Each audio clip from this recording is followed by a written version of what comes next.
ఒక వ్యక్తి ప్రతి దినము దేవుణ్ణి ప్రార్థిస్తున్నాడట. ఏమని ప్రార్థిస్తున్నాడంటే ప్రతి దినము దేవునికి ప్రార్థన చేస్తున్నాడు. అయ్యా నీవు నాకు ప్రత్యక్షమైతే అయ్యా నేను నీతో మాట్లాడతానయ్యా, నువ్వు నాకు కావాలని ప్రతి దినము దేవునికి మొరపెడతా ఉన్నాడట. ఒకరోజు దేవుడు అతను మొర విని ఎందుకో నా కుమారుడు నన్ను పిలుస్తున్నాడు అని మరి అతనికి ప్రత్యక్షమయ్యాడు.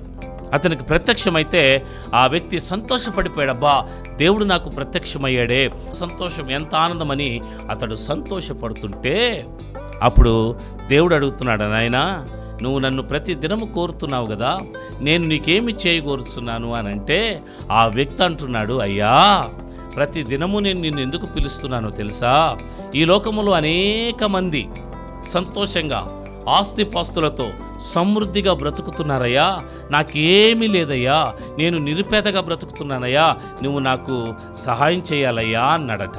అప్పుడు ఆ దేవుడు అన్నాడంటే నేను సహాయం చేస్తాను, నీకేం కావాలో అడుగంటే ఏం లేదయ్యా, నాకు ఈ భూమి కొంత భాగం కావాలి, ఎందుకంటే నాకు విస్తారమైనటువంటి భూమి అవసరమయ్యా, ఎందుకంటే అదైతే ఉంటే విలువ నాకు, కనుక ప్రజలందరూ నన్ను విలువగా చూస్తారని ఆశపడి దేవుడిని అడిగాడట. సరే నీకు ఎంత కావాలో చెప్పు నాయన ఇస్తానంటే ఆ వ్యక్తి అన్నాడంట, అయ్యా నువ్వు ఇచ్చేది నాకు సరిపోదు, నేను ఎంత దూరం అయితే పరిగెత్తుతానో, నేను ఎంత దూరం అయితే పరిగెత్తుకుంటూ వెళ్ళి ఆగుతానో అంతవరకు నాకు ఆ భూమిని ఇవ్వయ్యా అని అడిగాడట. సరే దేవుడు అన్నాడట, పరిగెత్తునైనా నీకెంత కావాలో నేను ఇస్తానని. ఒక ప్రియమైనటువంటి వారులారా, అతడు ఒక 1/2 కిలోమీటర్ పరిగెత్తాడండి.